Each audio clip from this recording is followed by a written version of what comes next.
Nityanandam, welcome to all the participants, all the viewers. I apologize sincerely. I complete with all of you for the delay in the starting of the session. We'll now be continuing with understanding the powerful cognitions from Swamiji. As today we have been cognizing and learning very powerfully about how we can establish that connection between us and the Guru. In the previous session, we beautifully learned about how to build your bhakti consciously, right? What is the way that you can consciously build the feeling connection within you? See, Swamiji says, it is not necessary that the feeling connection, the integrity to the Guru will just come by default. But it is something we all should build, consciously build within us. The way, the feeling connection, the way we relate with the Guru is something each one of us should really build within us. So I request all those of you who are sitting here with us to post your understandings, your powerful cognitions from this session directly from Swamiji himself.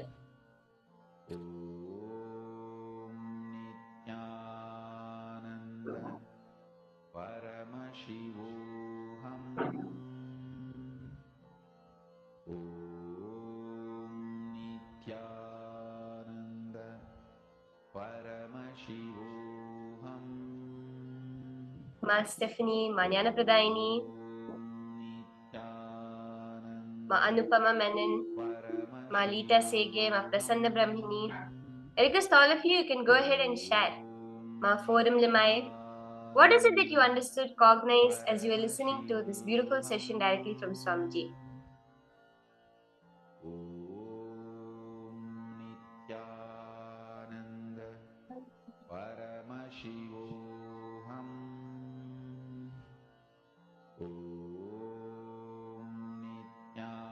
Okay, beautifully.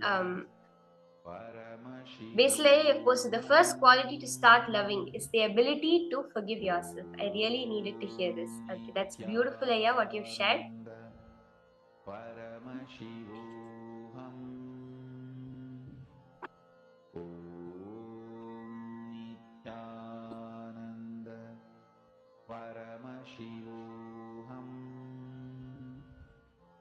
See, Swamiji has given us many powerful cognitions on this greater science of bhakti, of knowing how to be able to connect to the divine, right? See, when we are cognizing, it is about something we need to consciously build. It is not something that is going to just like that come to us. It is something we each need to consciously build. That is very important for all of us to understand. We always think that whether I'm a loving person or not, whether I feel connected to somebody or not, it's all just decided. It just happens. I don't know how. But Swamiji says that bhakti needs to be consciously built within each and every one of us. We all need to build it consciously, then it will stay forever. As long as we think it is a random chance, fate, anything like this, it will not be permanent within us. But when we consciously build it, it will be there forever. How many of you understood this? This greater science that Swamiji revealed. about bhakti, about the pure devotion to the divine.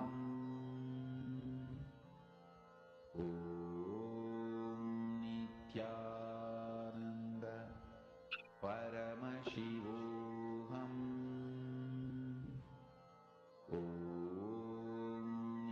Nityananda Paramashivoham Nityananda Paramashivoham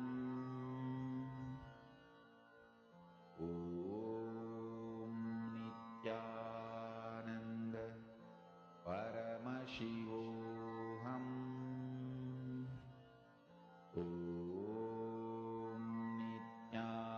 Nityananda Paramashivoham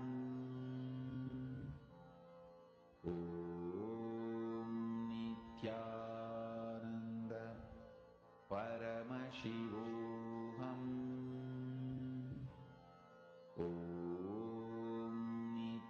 Nityananda Paramashivoham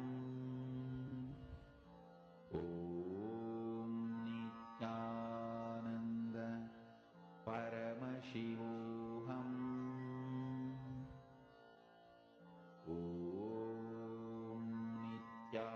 Nityananda Paramashivoham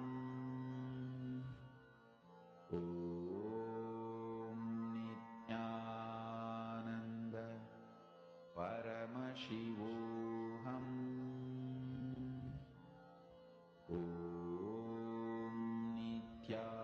Nityananda Paramashivoham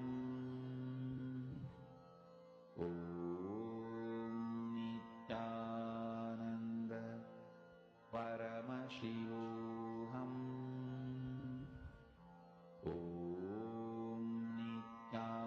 Nityananda Paramashivoham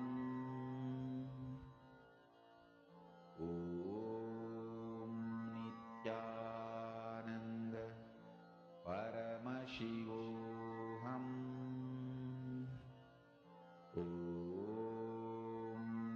Nityananda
Beautifully, Swamiji revealed to us the science of connecting to the divine. See, it is not that in bhakti we are a slave and the divine is someone big or anything.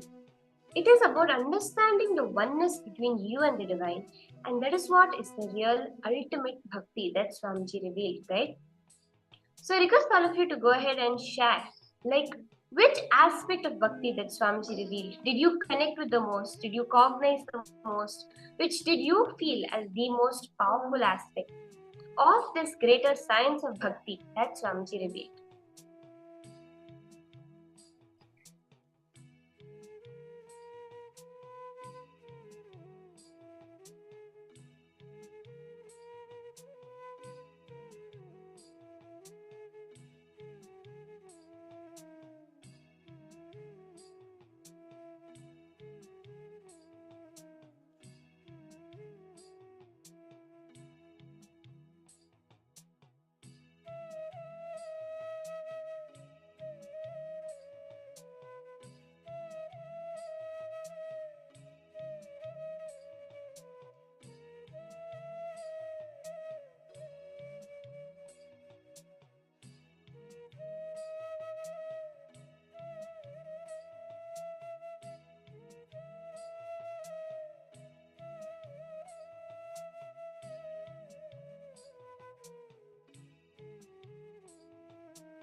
Shambhavi.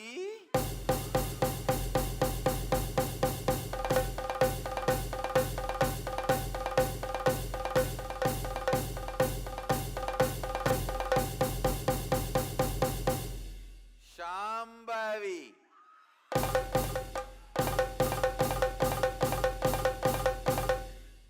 சங்கார நாரோடு சந்ததம் லயித்திருக்க சகசிராரம் நோக்கி பொங்கிடு சம்பவி.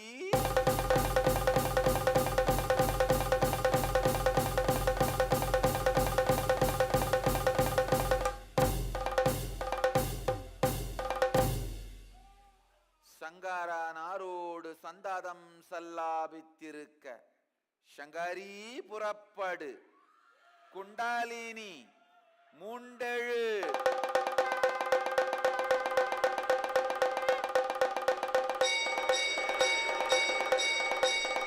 யோகம்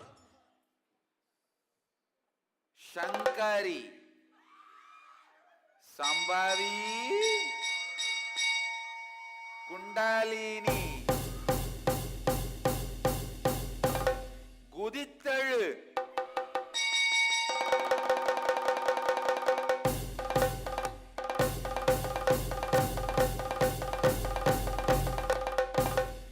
மூலாதாரத்து மூண்டெழு சங்கரி பைரவி யோகினி மந்திரிணி Dandini Shiva Shiva Shiva Shiva Shiva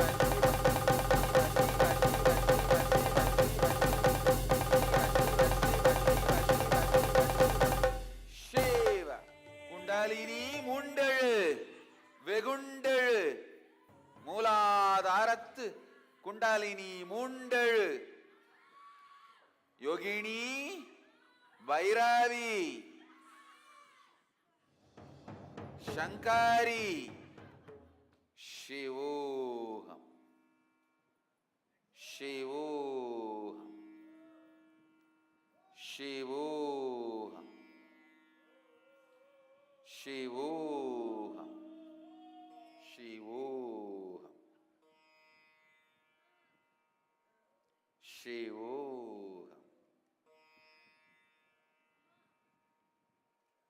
shiv shiv.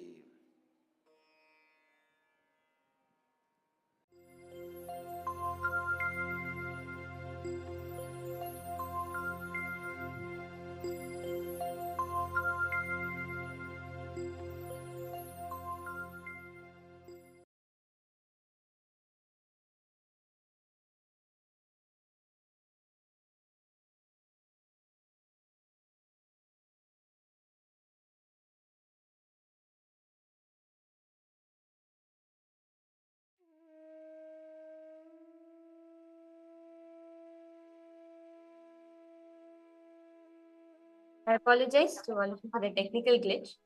So, as we were listening to directly about the science of bhakti that Swamiji has revealed. See, Swamiji says what you are devoted to, what you hold bhakti towards, that is what you become. See, Swamiji says beautifully that even devotion can happen only if you remove all the pain, all the suffering from within you. Only then can even devotion happen to you. So we have to analyze, what am I really worshipping in my life? What is it I'm really going behind?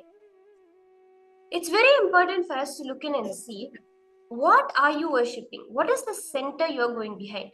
Swamiji reveals, right, many times our worship and our workship are very different. We may be worshipping Devi Lakshmi, but our workship is towards wealth. Like this, we have to visualize, we have to internalize and look in.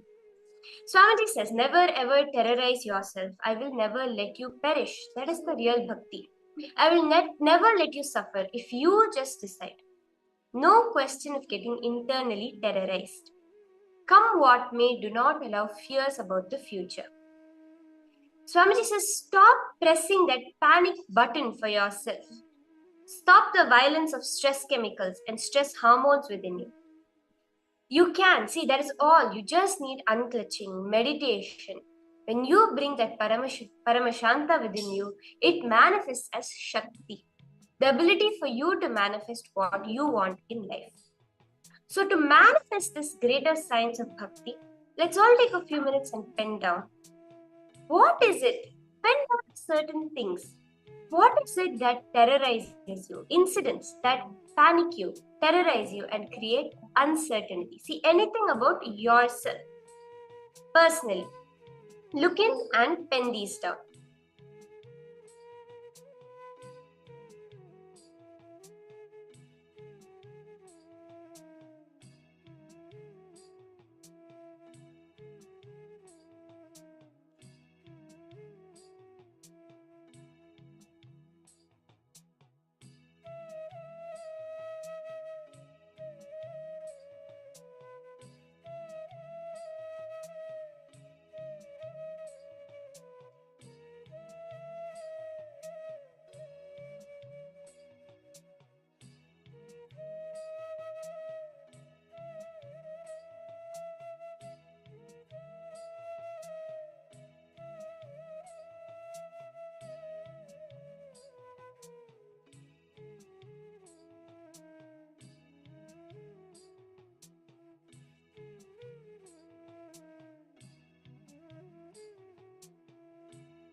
Just look inside deep within you.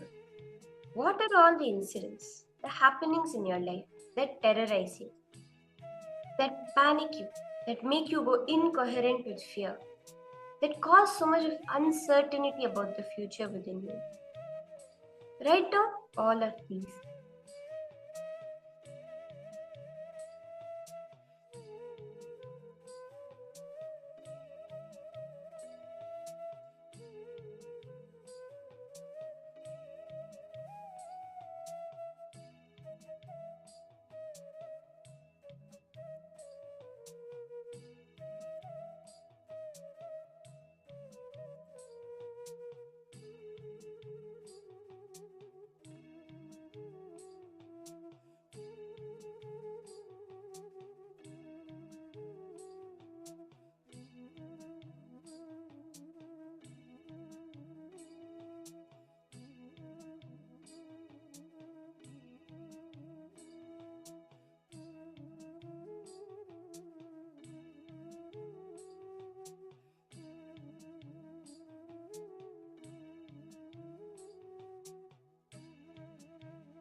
Now, after you've penned down these insights, see, pen them down in detail. About these situations, what are the cognitions, the ideas, impossibilities you are carrying towards life? Focus on the life happening to you. What are the cognitions that these incidents created within you or you hold within you? So, example, it may be the incident of the intense fear of becoming homeless. It can be because of any reason. Every time your rent is coming up and you see you have even $10 less to pay your rent, the fear, the uncertainty just takes over you. Where will I stay if I can't get this? Tomorrow is my rent. What are the cognitions about this situation, this incident, that is causing the fear within you?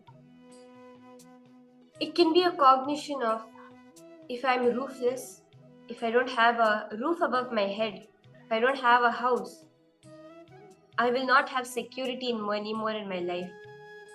There's no one to take care of me. There's no walls that can protect me. Anyone can come and do anything to me. See, there'll be some certain cognitions cognitions you're carrying about that uncertainty. Write those cognitions down in detail.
Just go into all the reactions, whatever it may be. The fears, the incompletions. What are all these cognitions within you?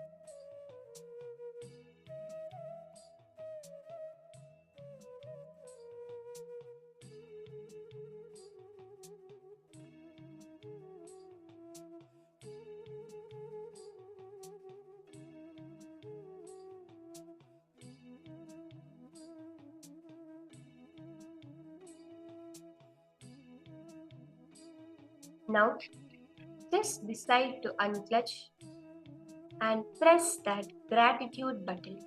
See, the only way we can get rid of any fears in our life is by having gratitude. Gratitude is the only thing that can complete even the most scariest, the worst fears we have. All of it can just disappear with gratitude. Now, for every trigger, every fear, every uncertainty you carry about life, what is the gratitude button to unclutch that you are going to keep? Write this down. Write down, for example, if it's a fear of losing your home, let the gratitude be that you had a home for so long. Be the trigger. Write like this for every fear.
See, Swamiji beautifully tells a short story of a Sufi master.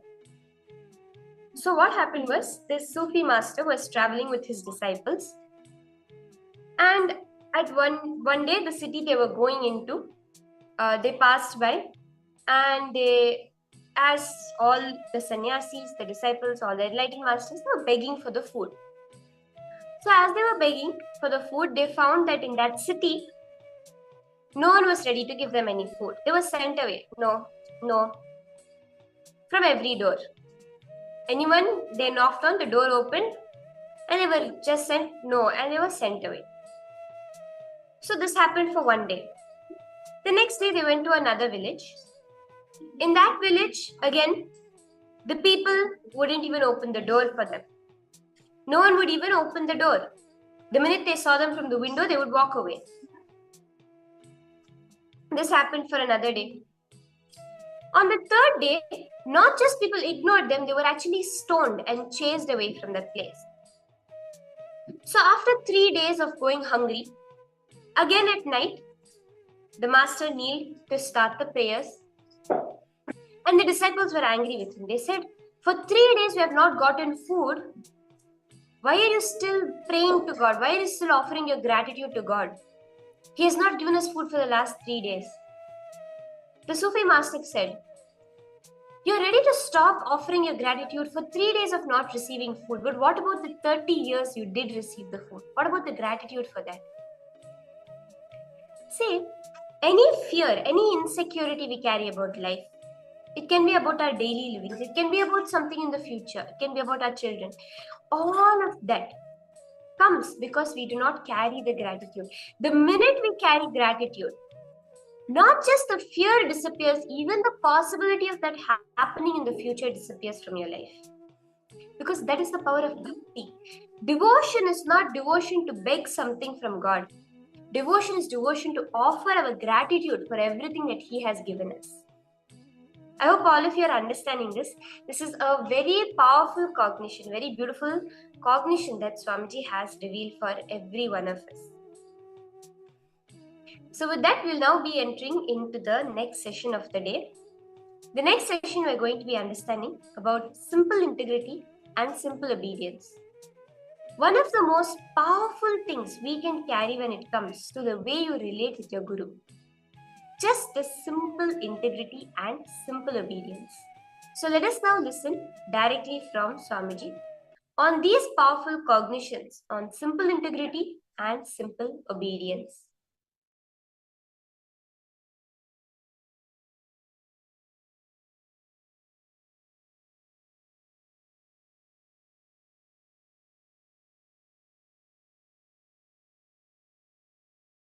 Vedanta, principles, great philosophies, Guru Tattvas, practice, everything is only just to reach you to the embodied Guru. Only embodied Guru can give you enlightenment. No Tattva principle can give you enlightenment directly. Even an incarnation like me, I needed an embodied Guru. Directly, Paramashiva has to come as Arunagiri Yogishwara, embodied form, and has to liberate me.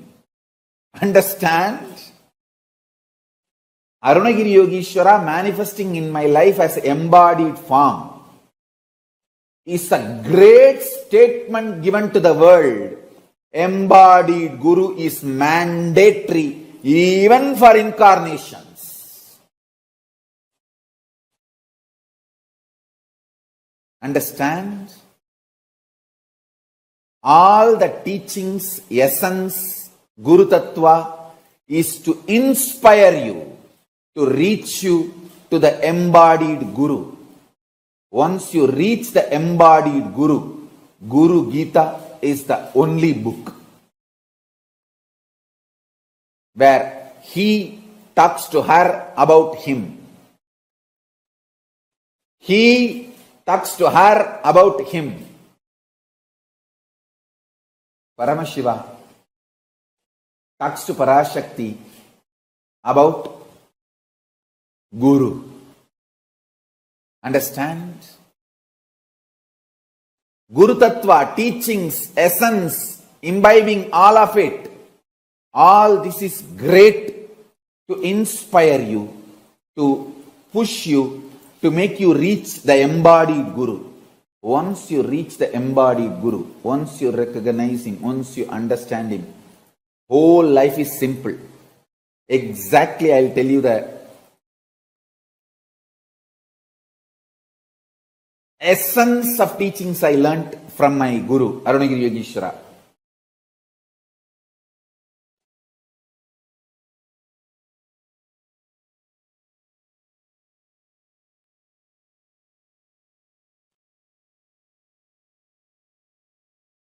Simple word. If I have to translate the essence of what I received from Arunagiri Yogeshwara, have simple attachment to the embodied Guru, simple obedience to embodied Guru. That's all. That simple attachment will become beautifully initial level love, then next level love, then it will become pure prema bhakti, then it will become atma bhakti, then it will become oneness and enlightenment.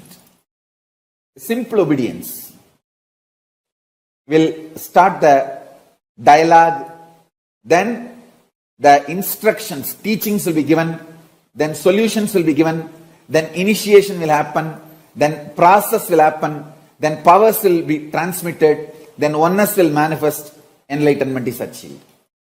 Simple attachment, simple obedience, that's all.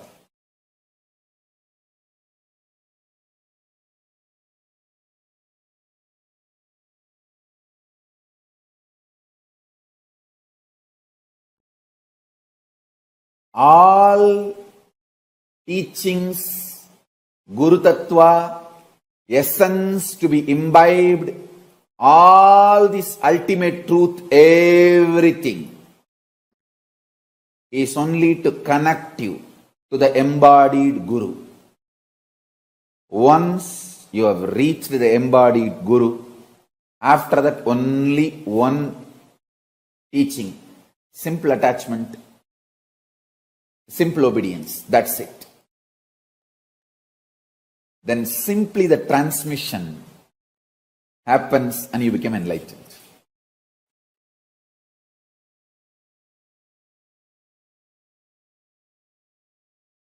Especially if you are my disciple, you have a special conclusion inside you. Even when your mind goes through mood swings, ups and downs, you know, Swamiji has said, it means it is true. Let me connect to Ganapati. Because Swamiji said, I know it is truth. That gives you the whole strength, like not only your strength, my strength becomes your strength. That is the power of integrity to Guru. Understand? Whenever you declare your integrity to Guru, all the strength of the Guru becomes your strength. All the powerful cognitions of Guru becomes your powerful cognitions. All the wealth of the Guru becomes your wealth. Declaring integrity to Guru makes you one and equal with Guru. You can confidently walk into Kailasa and say, hey, my Guru said, Ganapati is here. I came to see him. He gave me the password, Om Gam Ganapatiye Namaha.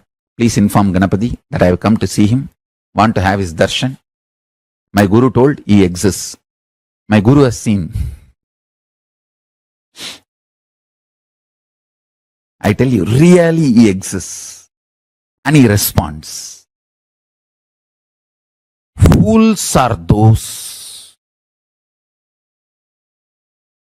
who say God is one. I tell you,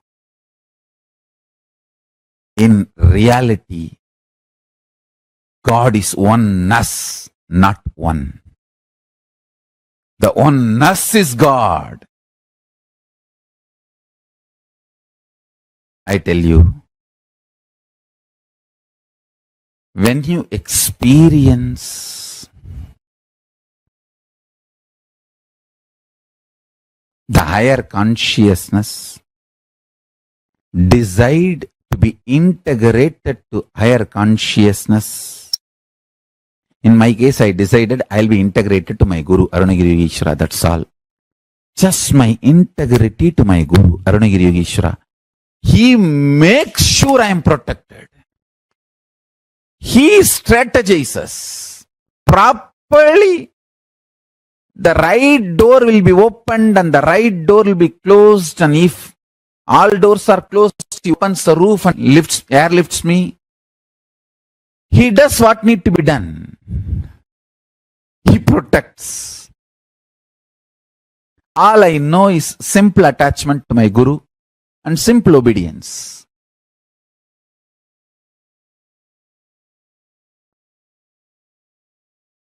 He clearly sends the instruction in the buddhi without any doubt. He just clearly speaks, clearly manifests. I tell you,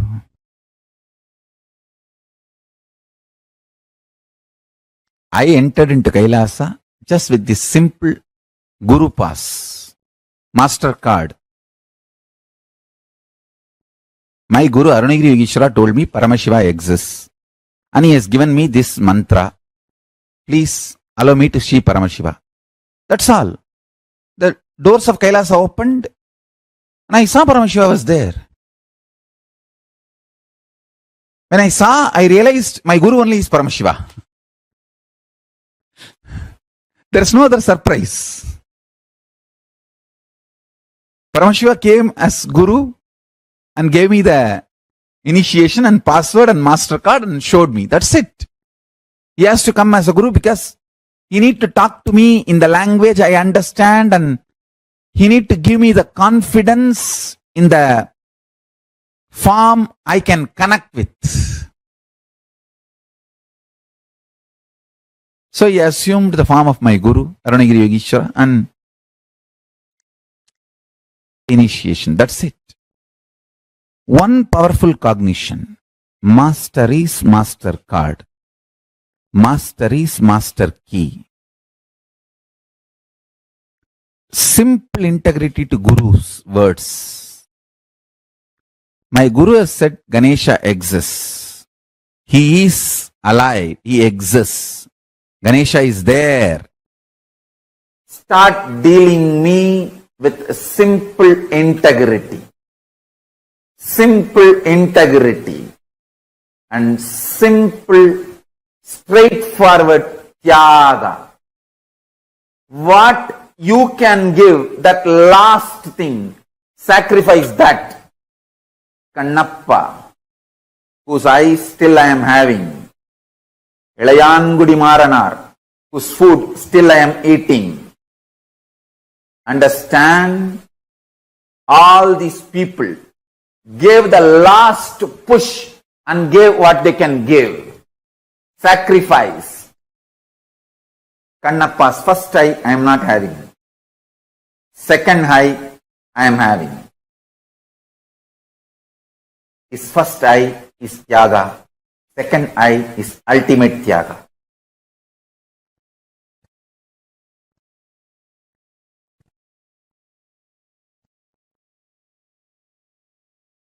When Ilayangudi Maranar and his wife cooked food for me, they tied cloth on their nose because they did not eat for 3 days. If they smell the food, their mouth may give saliva, so the food will be dirtied because mentally they wanted to eat. Uchishta. So they tied the cloth and cooked for me. That tyaga still I am enjoying. Understand? The relationship between you and me is absolute tyaga based. You give your ultimate, I give my ultimate. It is not strategic. It is tyaga. Undeniable tyaga. I don't care who gives what. Is it the last thing he is giving? That is what I care. Millions of people give food. I don't eat. Ilayan Gudi Maranar. The last seed rice he had, he cooked and gave. That is the last he has. That decision, that will persistence, that tyaga is what I am enjoying. And I showered myself for him, on him forever.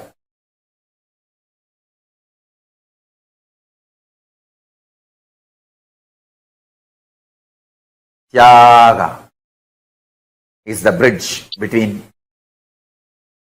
guru and disciple, not any other strategy. Fifth, simple one-liner, simple attachment, simple obedience. That's it. The first and foremost sacred secret I want you to know,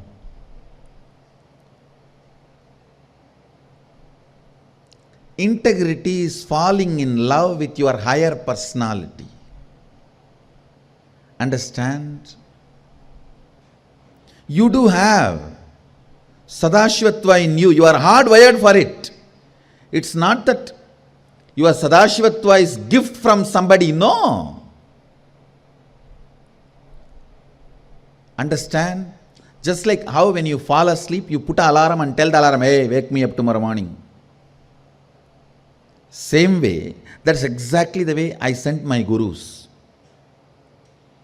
I sent my gurus to the planet Earth ahead of me and said, hey, I am coming. Wake me up when I assume the human body.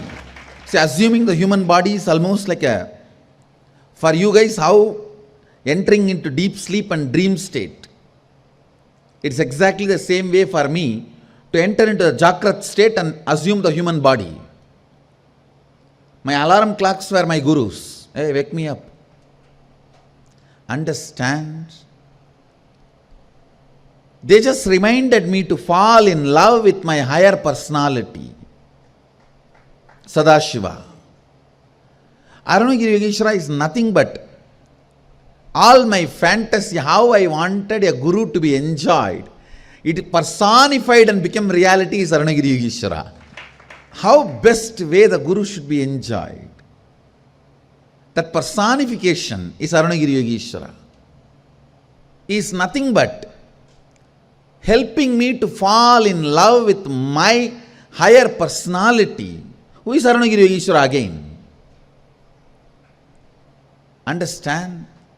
From outside, he made me fall in love with him. From inside, he made me fall in love with him. Actually, a chaste love. There are two types of love. Exploiting, sucking love, and a chaste love. A chaste love, when it opens, first thing you will feel, I'll be integrated to him. What a being. This exploiting, sucking love means, let me possess and do what I can, get what I can get out of him. A chaste love means the moment you fall in love, wow, I have decided I'll be integrated to him from my core. That is the first decision I took when I had Darshana for Arunagiri Yogeshwara. Wow. Of course, I did not measure or I did not understand him. I just know he is something which is more than what I expected as possibility, or whatever I know as possibility. The moment I understood that, the first thing, I'll be integrated to him. Integrity is nothing but falling in love with higher personality of you, higher side of you. It's romance with the higher side of you.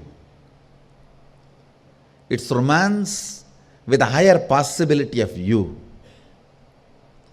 I saw Arunagiri Yogeshwara as my higher possibility, my higher personality, when I fell in love with him, when I decided to be integrated to him, it just became flowering of me. Understand? In the ethics of Kailasa, see, the ethics of Kailasa is the laws of secret life. See, in the planet Earth, the laws of the public life prevails. In Devaloka or Asuraloka, laws of personal life, private life prevails. Understanding between you and Devendra, understanding between you and that Bahubali or Mahabali, whoever, head of the Asuraloka, that's all matters in those lokas. But in Kailasa, no law other than your integrity to love for Sadashiva. Nothing else matters. No law exists. Being in Bhuloka means you are part of somebody's public life. Being in Devaloka or Asuraloka means you are part of somebody's private life. Laws of private life applies. In Kailasa, only the laws of secret life applies. There is no law, there is no rule. Integrity to love. In that plane of ethics,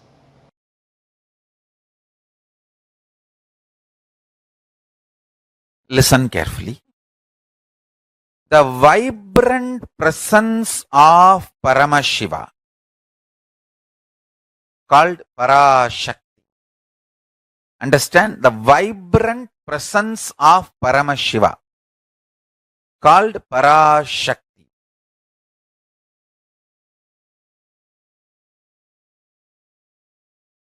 manifests as life in you. Listen carefully.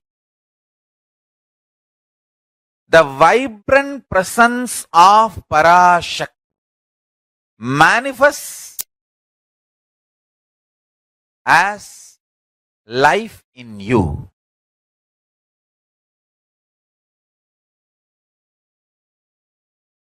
Vibrant presence of Paramashiva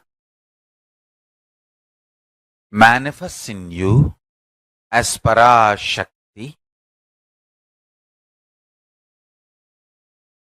as your life, even beyond your SDHD, as long as you have simple integrity with your Guru. Listen carefully.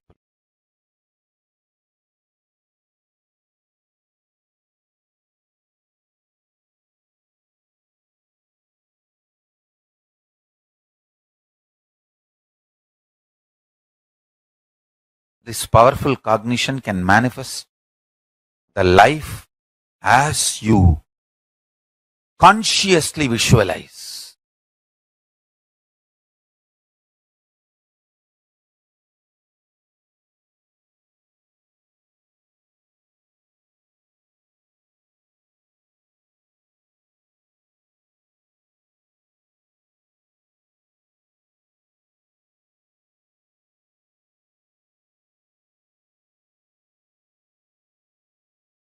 Listen intensely.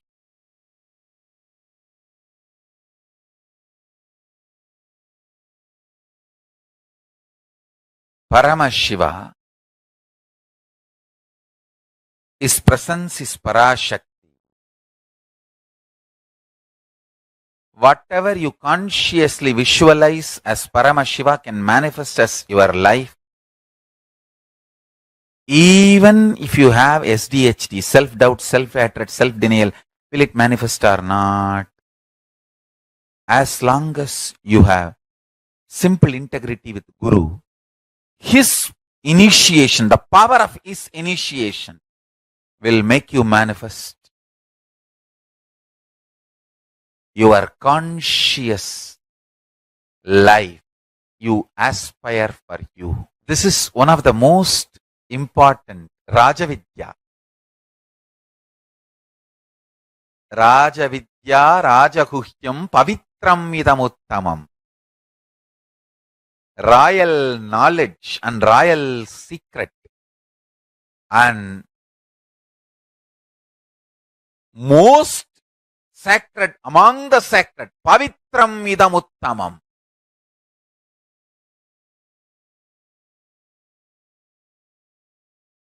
Understand?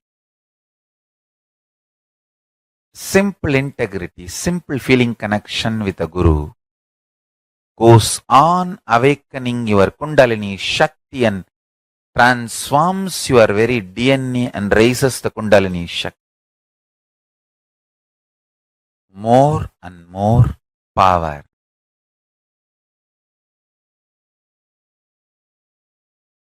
Goes on manifesting in your system with more and more powerful cognition.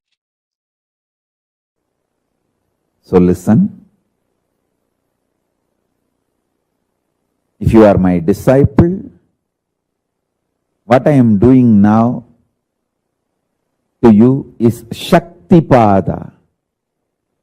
What you go through now will be Shaktipada. Listen.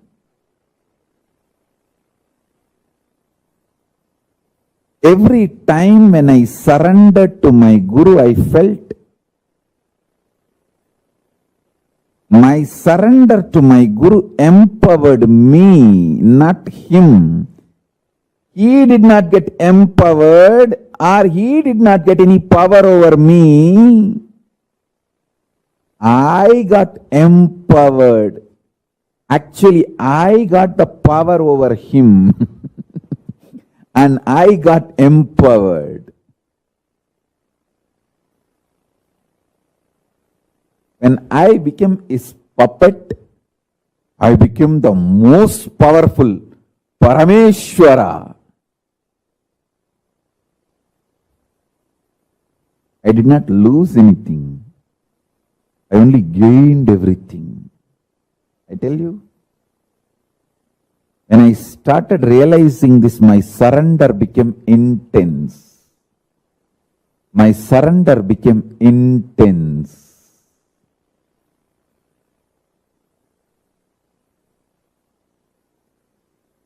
If you realize your surrender empowers you, I tell you,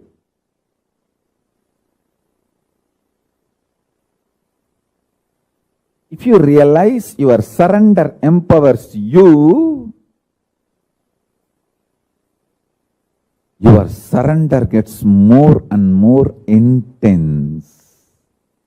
And the higher realities opens for you.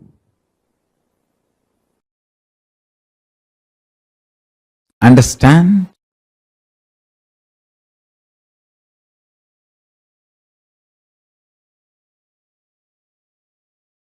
Drop negotiating with Guru.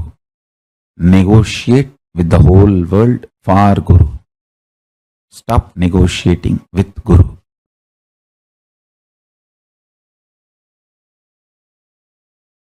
Essence of what I wanted to convey.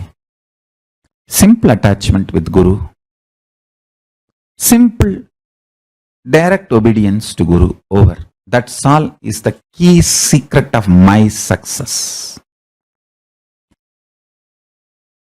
If you feel I am your puppet, be assured you have a relationship which I had with my Guru Arunagiri Yogeshwara. The Guru Sishya Parampara is going to continue through you. You are going to be my successor. Because that is the way I felt with my Guru. It's not logical. Logically, only Guru is supposed to feel the disciple is puppet. But in reality, it doesn't happen that way. A disciple feels Guru is his puppet.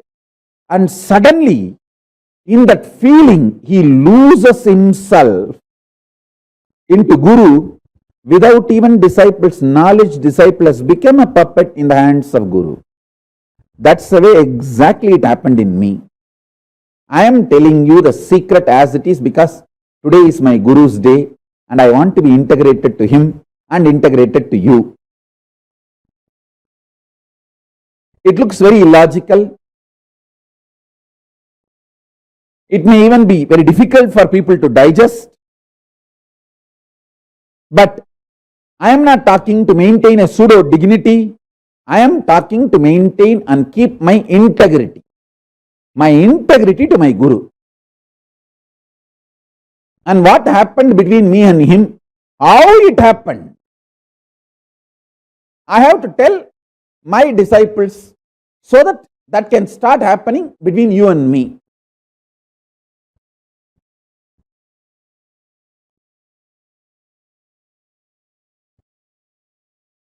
Please listen. If you read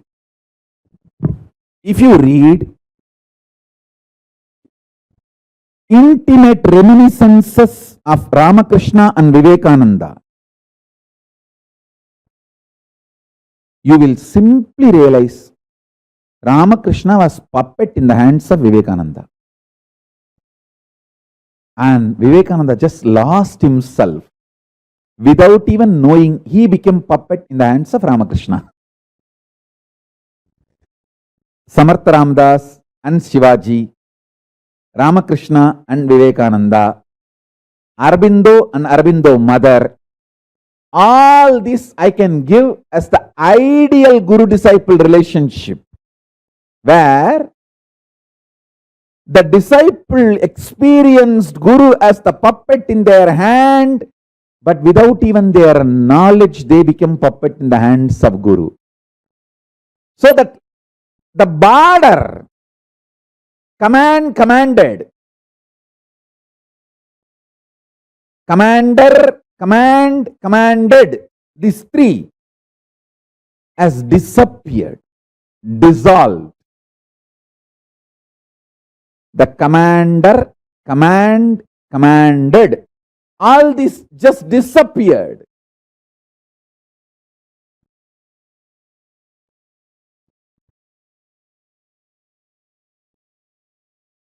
I can give you some of the most powerful examples of this Guru-disciple relationship in Hindu tradition. Nandi and Paramashiva.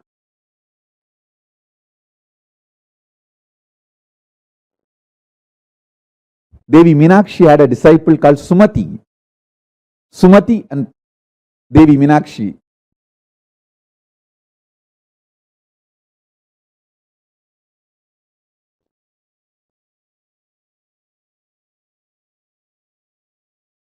Even Krishna and Arjuna, Naranarayana.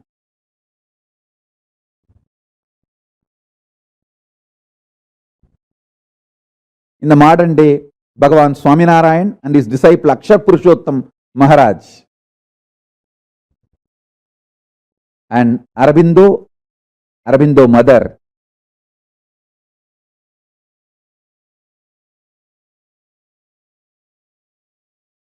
I tell you, love can just open all gates of all lokas. Up, down. Tyaga can open only up to Tapoloka. Brahmanyana, enlightenment, can open only up to Brahmaloka. All the punyas, good actions, dana dharma you do, charity you do, yaga yajnas you do, can open only up to Swargaloka. But consciously developed love, consciously decided love, can open all 14 and beyond. That's the beauty and power of conscious love. See, I am giving you cosmic secrets. I tell you,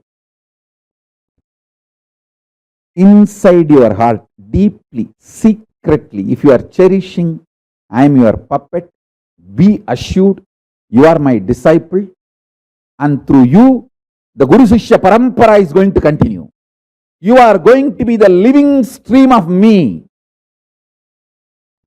Whoever feels I am your puppet, you can be rest assured. You are inheritor of Paramashiva. And what I got from my Guru, Arunagiri Yogeshwara, you are going to receive through me. And you are going to continue this Guru Sishya Parampara.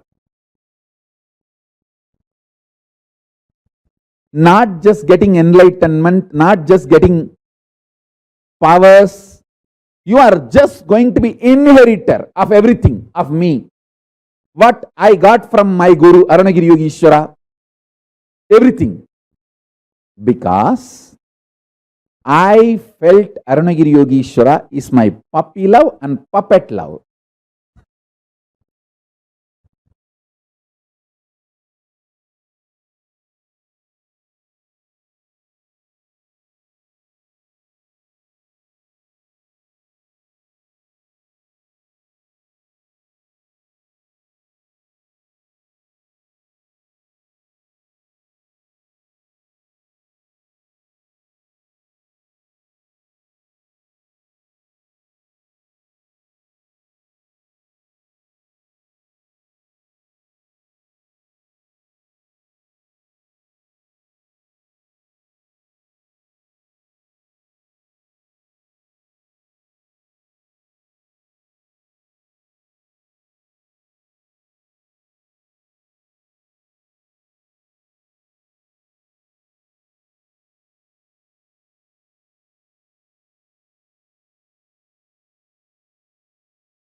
and them to all the participants that are here.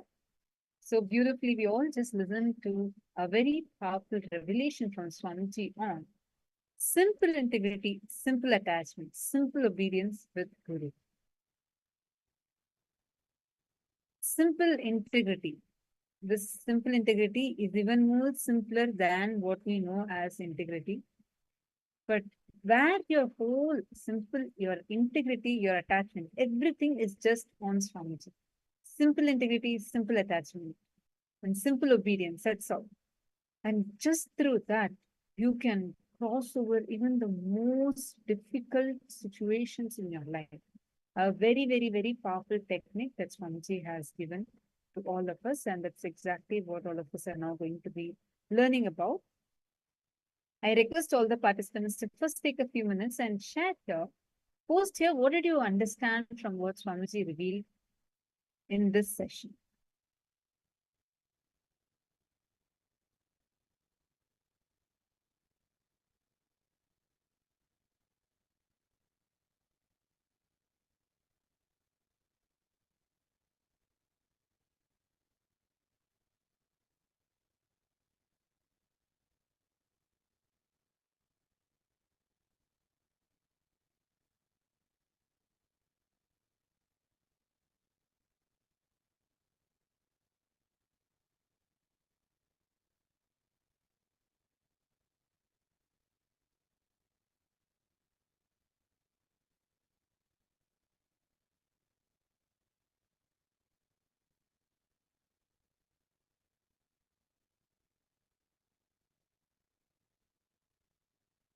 Just decide, I will live in the space of integrity. No question of missing it. It is just an awareness that you need to start practicing. That's all. So now, with this as a main focus, let us all enter into this session where you're going to be working on your integrity. The simple integrity, as beautifully Swamiji had taken us all through this session, we're going to be sitting with that space of simple integrity where you're going to be declaring out of your deep feeling connection to Swamiji, your simple attachment. It's like, it's not any, it's beyond your logic. It is not too complicated. It's just, your whole feeling connection, everything is to the ultimate Paramashiva who has come down as Swamiji for you. There's nothing beyond that. Having a very powerful cognition and declaring your integrity. It's even, for example, let's say you feel like, no, I may miss this, I may miss that. What if I miss out? What if I miss out on integrity? What if I miss out? Today I will declare, but tomorrow, what if I miss out on this? What will happen? We all go through this kind of fears. Right? But just sitting with this one cognition of simple and integrity will completely dissolve all those we are struggling with. Most of the time you'll be thinking, I want to have that simple integrity. How do I do that? Will I be able to manifest the simple integrity like Swamiji is telling? How do I get this simple integrity in me? Is it really that simple? What if today I declare for doing yoga, tomorrow I miss out on it? What should I do? Start talking to Swamiji.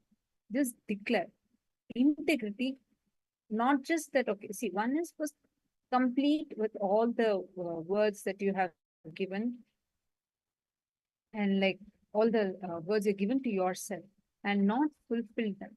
Take a few minutes and declare completion with all of them.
Sorry for the technical glitch. I hope now all of you are able to see me clearly and hear me clearly. Okay, can I request all the participants to now share? What did you understand as simple integrity? Take a moment and please post it here in the chat. What do you understand as simple integrity? See, simple integrity means what he hates, I hate. What he likes, I like. Whatever Swamiji loves, I also love the same thing. Whatever Swamiji wants is what I want. All I know is I love whatever Swamiji loves. What he hates, I will hate it. What he wants, I will want it. When he does not want, I will not want it. That's it. That is all what Swamiji is saying as simple integrity. It is nothing to do with your anything else. It is not even like you have to go sit for your integrity. You have to build your integrity. You should first complete with all the words you have given, the false commitments you have given, all that, right? Usually that's what we do when we want to align to integrity. But Swamiji is making it even more simpler. Forget about everything else. From now, consciously declare this. All I know is I really feel deeply connected to Swamiji. I really love Swamiji. From this powerfulness, Swamiji is my Guru. Paramashiva himself has come down as my Guru, Swamiji. I am just declaring simple integrity. Whatever Swamiji loves, that is what I love. What Swamiji does not like, I also do not like. What he wants, I will want it. What he does not want, I will just not want it. Just having this one click, one cognition in you, that is all is simple integrity. Swamiji said with whole thing, the beautiful Leela with Arunagiri Yogeshwara was all about just simple integrity and simple attachment. That's all.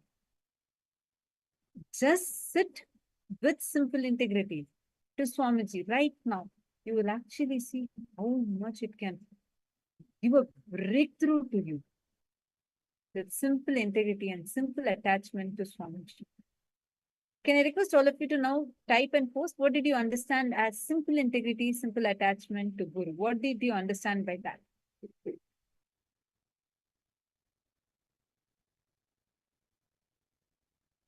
Come on, Lingodvanaya, what did you understand? All the participants sitting here with us. Can I request all of you to please type and post? What did you understand?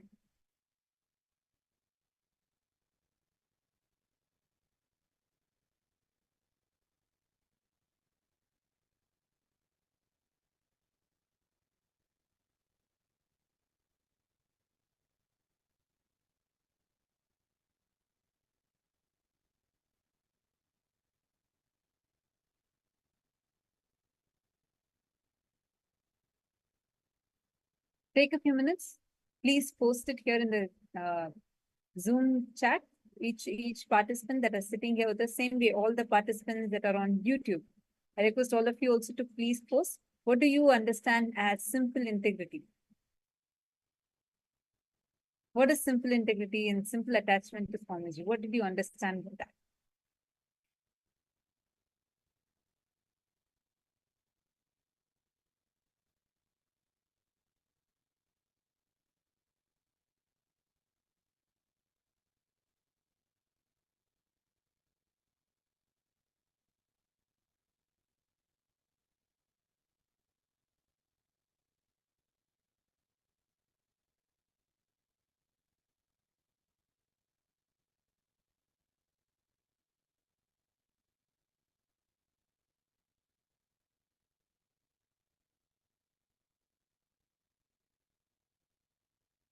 See, simple integrity. Once again, I'm going to repeat.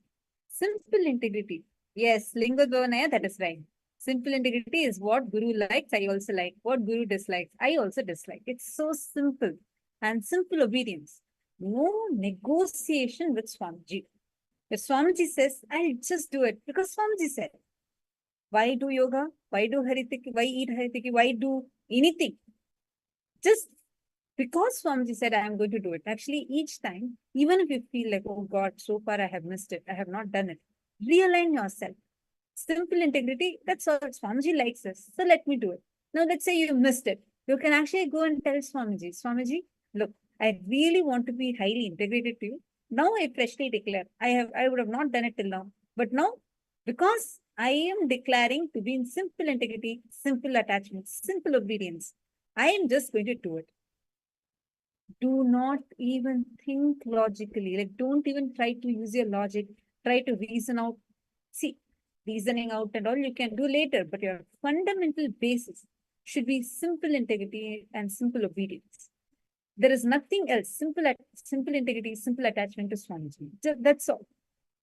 Swamiji said, let me just immediately do it. That one thing, you won't even realize from how many things it is saving you without or beyond your knowledge. Like one of the best things I had seen is during the pandemic. The world did not even know that there's going to be a pandemic. This was several months before even the pandemic broke out as a pandemic, even before this whole COVID had started. In 2019 or 2018 and 2019 end, I think, Swamiji had started telling many of the devotees, Swamiji started telling them, don't travel. Right now, do not travel. And Swamiji said, all of you stop traveling. People didn't understand. But whoever had that simple integrity, simple attachment to Swamiji, Swamiji said, let me just do it. That's all. So they cancelled, so many of them, they cancelled their trips, they cancelled whatever travel plans they had. Swamiji said for the next 1 year itself, don't plan. For many people, Swamiji said like different time frames. And everyone, whoever listened to Swamiji, everybody cancelled it. In matter of 2-3 months, we all know what happened when 2020 started. The whole 2020 was horrible. Like we had the pandemic that had happened and the whole COVID hit, first wave, second wave, third wave, and the whole world went into a lockdown. That is when people realized, oh my God, if alone I would have traveled, if I would have been there, I would have gotten COVID. Swamiji protected me. Understand, you would never realize, you won't even know why Swamiji is telling you what he's telling you. What Swamiji is telling you, even if you understand it by your logic, we'll only understand this much. But what he's giving you is something huge. It's much beyond than what you can understand, comprehend, cognize in you. Just have this one thing. Forget about in every other definition you have about devotion, bhakti, surrender, feeling connection. You declare, see, Swamiji, I don't know all this, but from my being, I'm just declaring. From this moment onwards, let me have simple integrity, simple attachment, and simple obedience with Swamiji. That's all. That's all. See, one statement, one word that Swamiji gives, if you just take that one word, simple obedience, that's it. No logical analysis, no using your logic to analyze, rationalize, nothing. Just doing it. And suddenly realize how amazingly you are going to be showered in your life.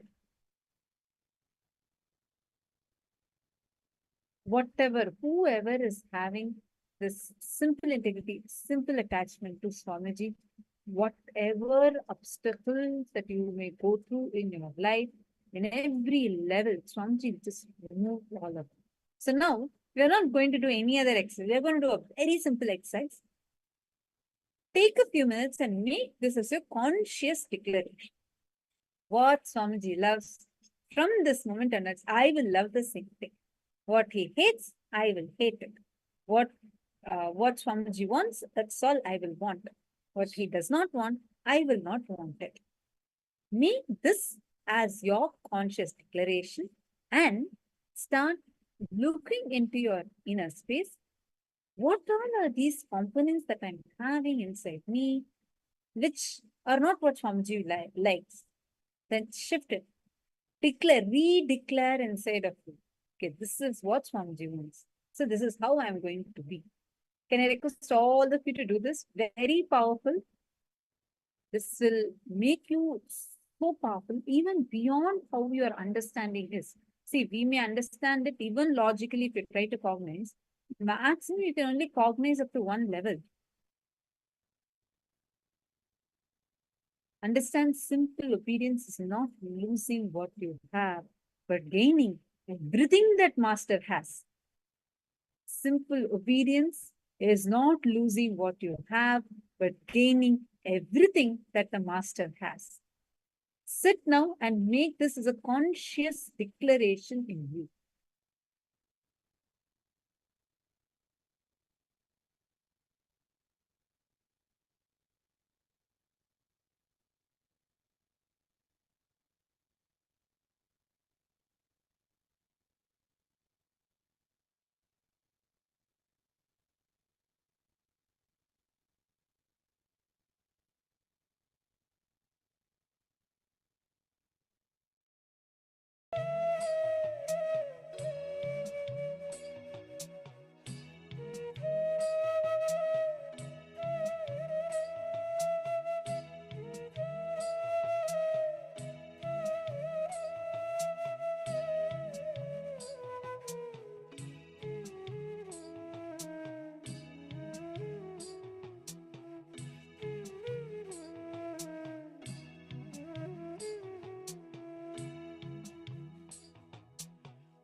Namah Shivaya, Om Namah Shivaya, Om Namah Shivaya, Om Namah Shivaya, Om Namah Shivaya, Om Namah Shivaya, Namah Shivaya, Namah Shivaya.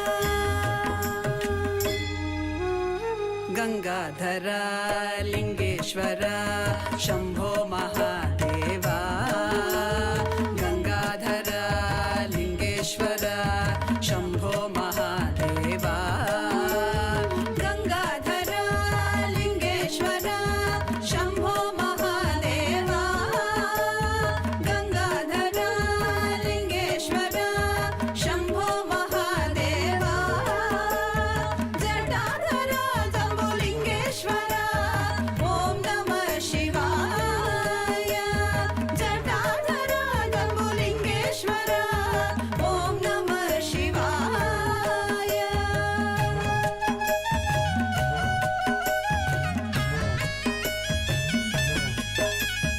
Chidambaresha Kanakasabhesha Trinetradharisha, Chidambaresha Kanakasabhesha Trinetradharisha, Tadhimi Tadhimi Tadhimi Tadhimi Natana Priyaisha, Tadhimi Tadhimi Tadhimi Tadhimi Natana Priyaisha.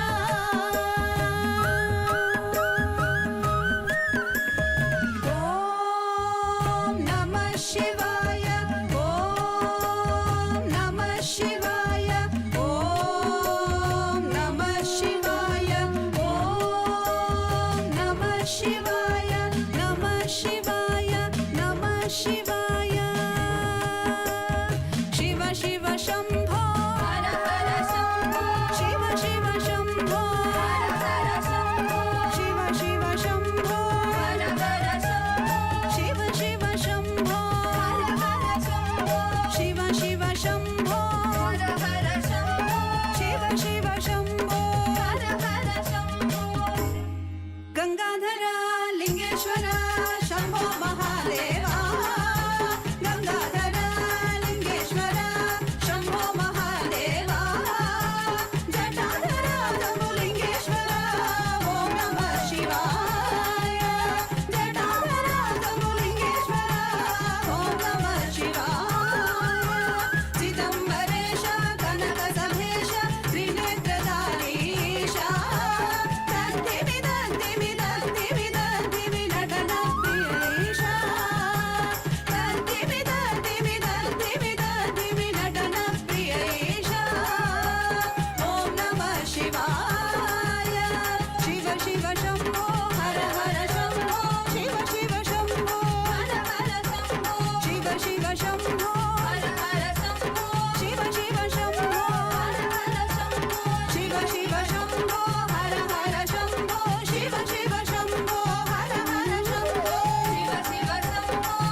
योगिने नमो वयं वै श्रवणाय कुर्महे श्रामे कामाय मह्यं कामेश्वरो वै श्रवणो ददातु कुबेराय वैश्रवणाय महाराजाय नमः சனடி போற்றி சிவன் சேவடி போற்றி நேயத்தே நின்றடி மலனடி போற்றி மாயப்பிறப்பருக்கும் மன்னனடி போற்றி சீரார் பெரும் துறையினம் தேவனடி போற்றி ஆராத இன்பம் அருளும் மலை போற்றி ஈசனே சிந்தை கவர வந்த நேசனே நீ வருவாய் பூவோடு கனிகளை கொண்டு உன்னை பூஜித்தோ அருள் தருவாய் கலி என்னும் கடலினில் மூழ்கிட்டேயும்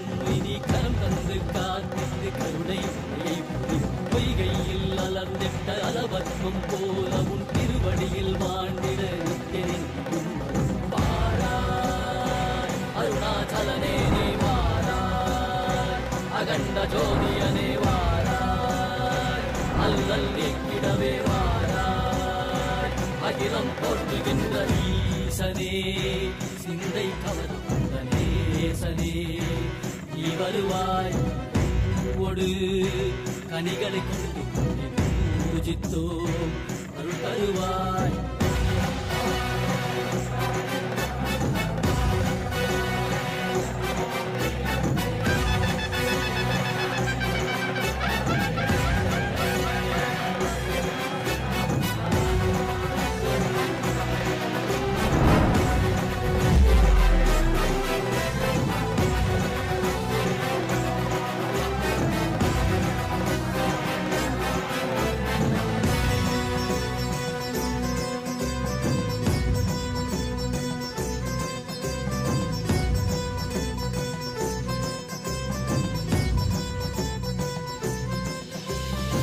கையினில் சூலமும் மெய்யினில் வில்வமும் நிறையா கடல் நீர் குடியோடு தரிசனம் அருளவா செம்பொன் மாழ சிற்றவை தனிலே சிந்தை கவர்ந்த உன்னை சிக்கன பிடித்தேனே வந்தும் புகழ் பெறும் நான் வரை நாயகா மதியினில் நிறைந்திடுவாய் மதி உணராதவர்க்கு மதி உணர் செய்திட வான்மழு நீ ஏந்திவா அறவாடிட இசை சூழ்ந்திட திரள் சேர நீ வருவாய் அகம் உணர்ந்திட புறம் அழிந்திட புலித்தோலோடு நீ வருவாய்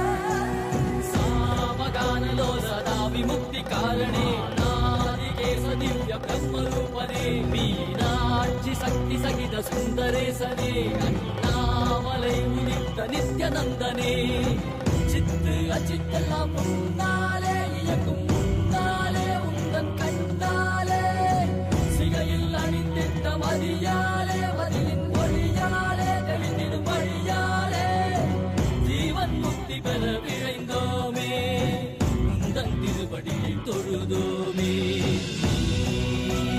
வேள்வியாகினாய் கேள்வியாகினாய் கேள்வி காண பதிலுமாகினீ ஊழியாகினாய் உலகுமாகினாய் அதுமாகி அருள்மழை தரும் கர்ம வினைகள் தீர்க்கும் காசிநாதனே எங்கள் கர்வம் போக்கி எம்மையாலும் நேசனே ஏகாந்தமாக ஏக பாதம் தூக்கியே மணியாரை காக்க வேண்டும் நித்யநந்தனே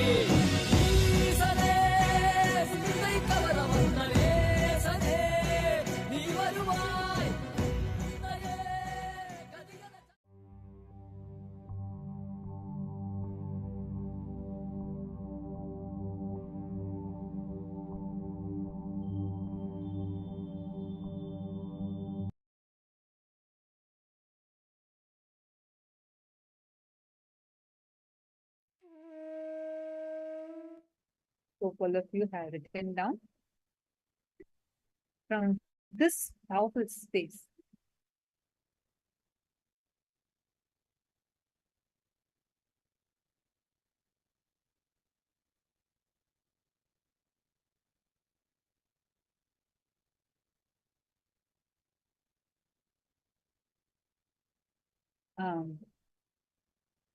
Basilaya, I read your message. I just wanted to address it. See,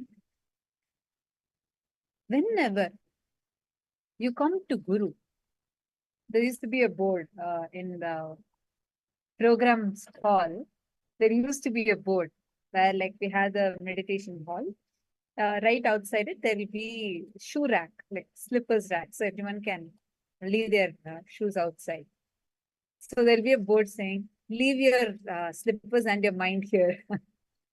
See, whenever you come to Swamiji, right, the first thing we need to do is drop what we already have so much inside us. There is this Zen master story, I have shared it before, where a big general, army general, he goes and he has won so many awards, rewards, and whatnot, done many noble causes. So he feels like he has achieved everything he wanted to achieve in life. Now, next is enlightenment, is the next success for him. So he goes to the Zen master, and the disciples don't let him in. Then he gets really angry. He's like, no. He threatens them with his sword. He says, no, let me in. And the disciples go and report to the master. The master says, all right, let him in. So the master is sitting and he's brewing tea. Okay, so this army general, he goes inside and he starts telling about his life, his achievements. He shows, look at my awards, look at my selfies with the most popular celebrities. Look, these are all the rewards I have. These are all the noble causes I have stood for. Talking. He's observing. This master is listening and he's brewing tea. The tea is ready. Now he starts pouring it on the cup. There are 2 cups kept. He's pouring. First the cup is getting filled and then the cup starts overflowing. It flows all over the saucer and flows over the table, and the guy is no more able to manage it, handle it. He just gets up and screams at the master. Are you fool? What are you doing? Why are you wasting the tea? Don't you already see? The cup is full. How can you pour any tea into it anymore? It's overflowing everywhere. Why are you pouring? The cup is full. The master smiles and looks at him and says, so are you. Understand, whenever how you cannot fill an already filled cup, you will not be able to get filled with any knowledge. When you come with already a preset mental setup inside of you, you will not be able to receive the truth as it is. The first and foremost thing you need to do is draw your mind. Drop whatever you're thinking, all the mental conditions, the conditionings done by society to you, what you have thought, what you have been taught from your young age. It is time you drop it and become that open sponge. Only then you will be able to grasp. Till yourself inside. See, you can be a very logical person, and actually, if you see, Swamiji is the most logical, most powerfully logical, extremely rational. Read any scripture that Swamiji has revealed, you will feel the depth just coming out of it like anything. See, Bhagavan Krishna, he gave Bhagavad Gita to Arjuna, 18 chapters he gives. And then after giving 18 chapters of Bhagavad Gita, he gives Sankhya, he gives Bhakti Yoga, he gives Jnana Sannyasa Yoga, he gives Vishwarupa Darshan, and he reveals the extraordinary sciences. He reveals what happens after death, and everything he reveals. 18 chapters of Bhagavad Gita he reveals to Arjuna in the middle of the battlefield. After finishing everything, he says, as the climax, Bhagavan Krishna tells, Arjuna, I'm going to give you this most powerful secret out of all the things I taught you. Listen to it very carefully. Whatever I have taught you so far, whatever I have revealed to you, whatever you know as dharma, whatever you know as your knowledge, everything, just drop it and surrender.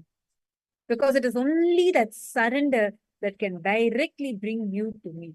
Sarva dharman parityajya mameka sharanam vraja aham tvam sarva papebhyo moksheshyami masacha. He says, whatever you know as your dharma, all the understandings, powerful cognitions you have, drop everything. Surrender to me. Mameka sharanam vraja. Just surrender to me as I am the only ultimate. I will remove all the sins, karmas, all the patterns you have, everything I will remove. Moksheshyami masacha. Don't worry. I'll give you the ultimate. I'll give you liberation, moksha itself to you. See, that Just has surrender. a very deep meaning if you understand.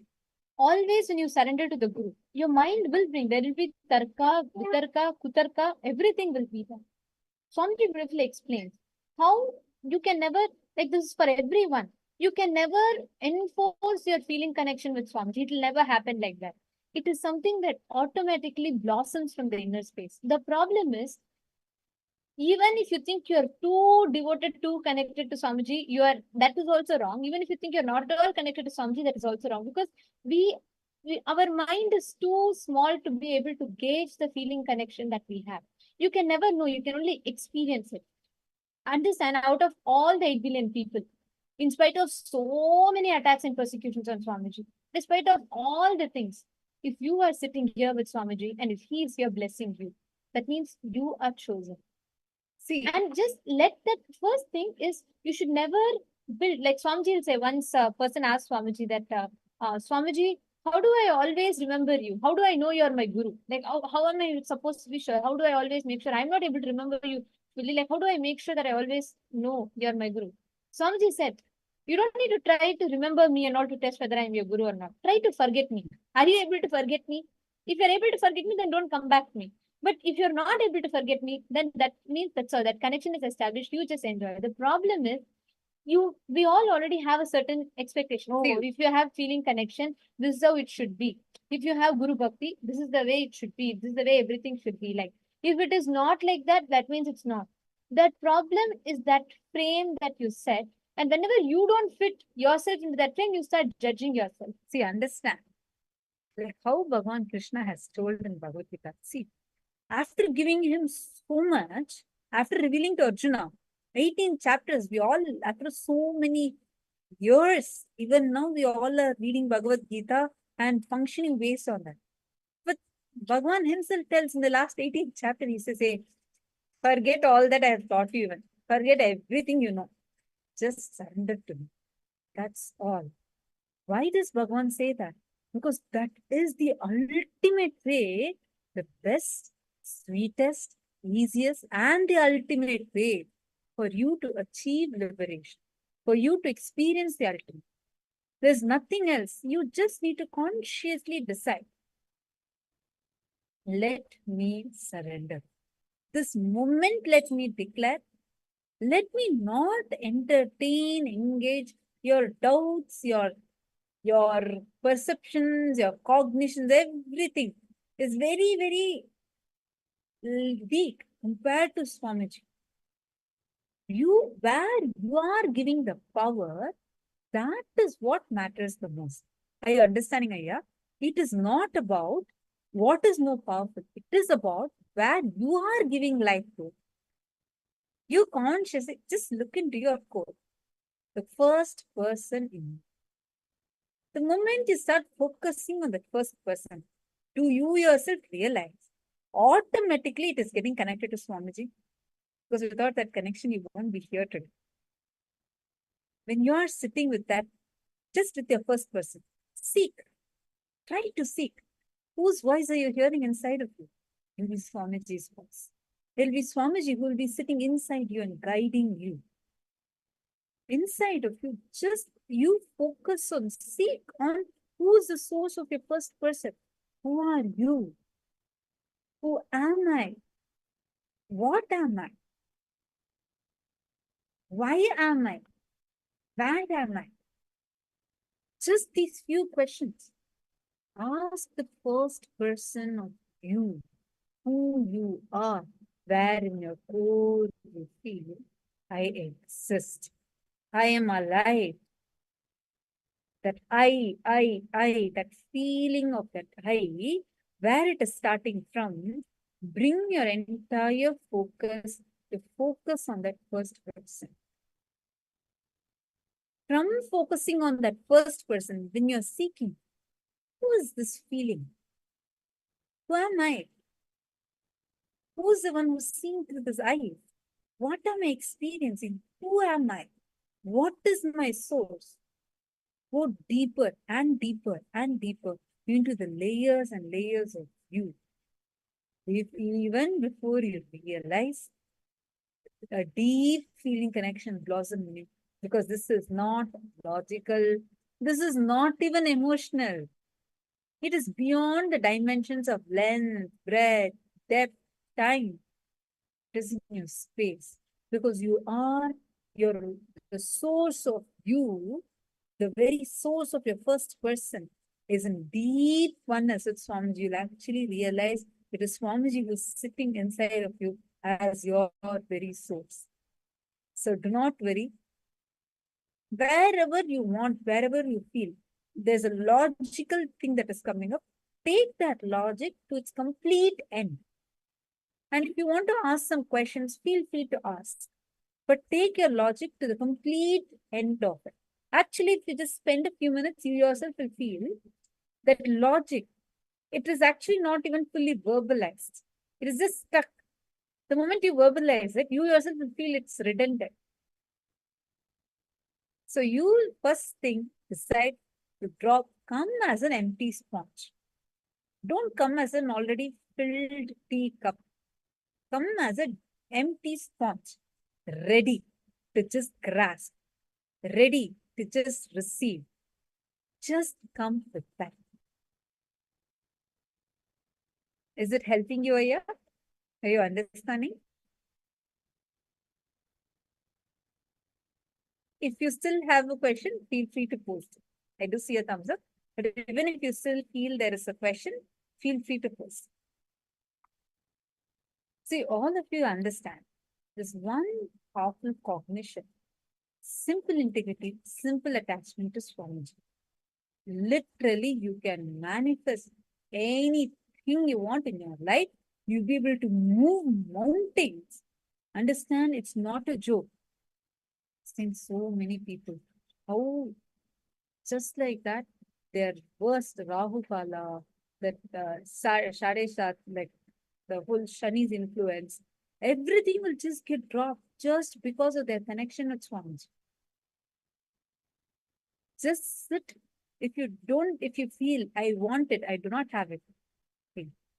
Whose responsibility is to surrender? Surrender cannot come from us.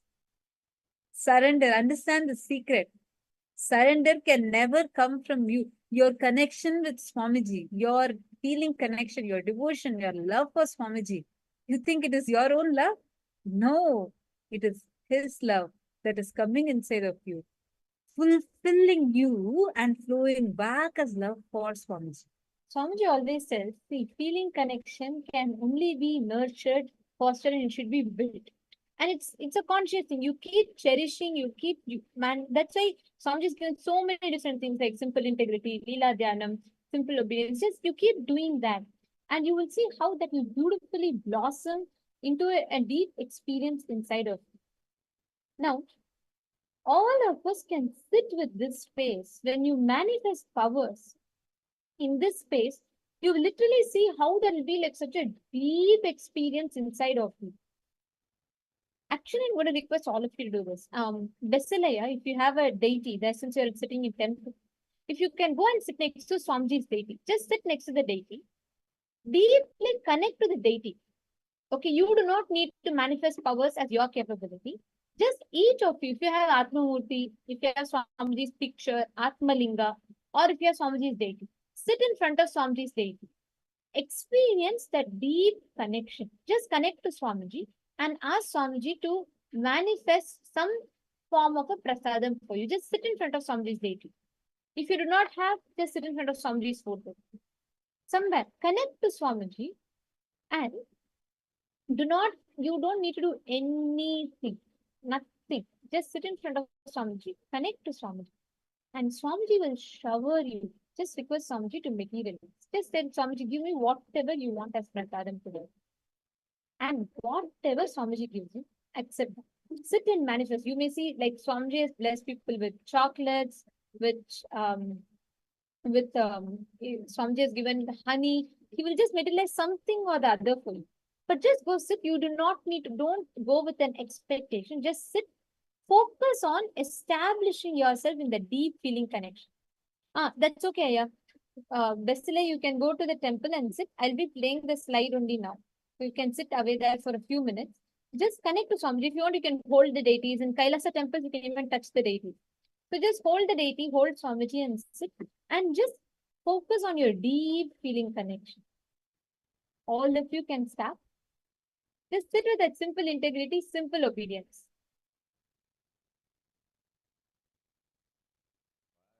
Paramashivoham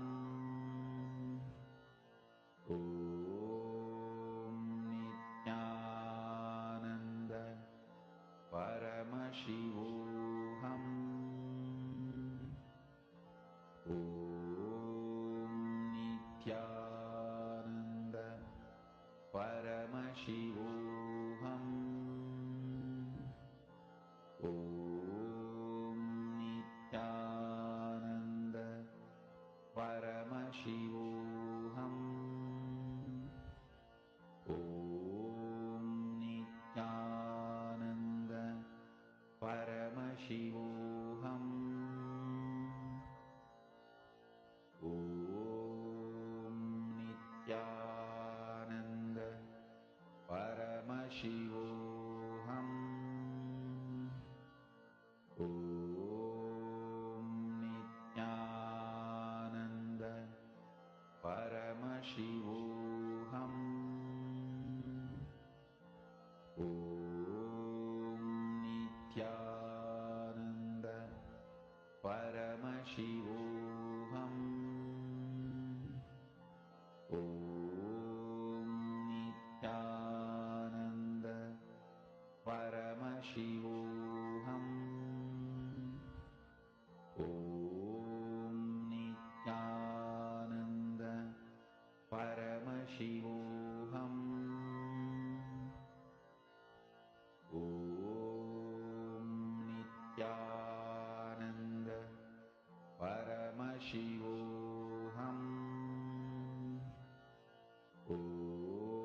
Om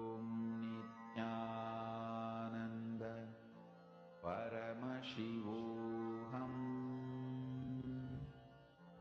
Om Nityananda Paramashivoham Om Nityananda Paramashivoham Om Nityananda Paramashivoham Om Nityananda Paramashivoham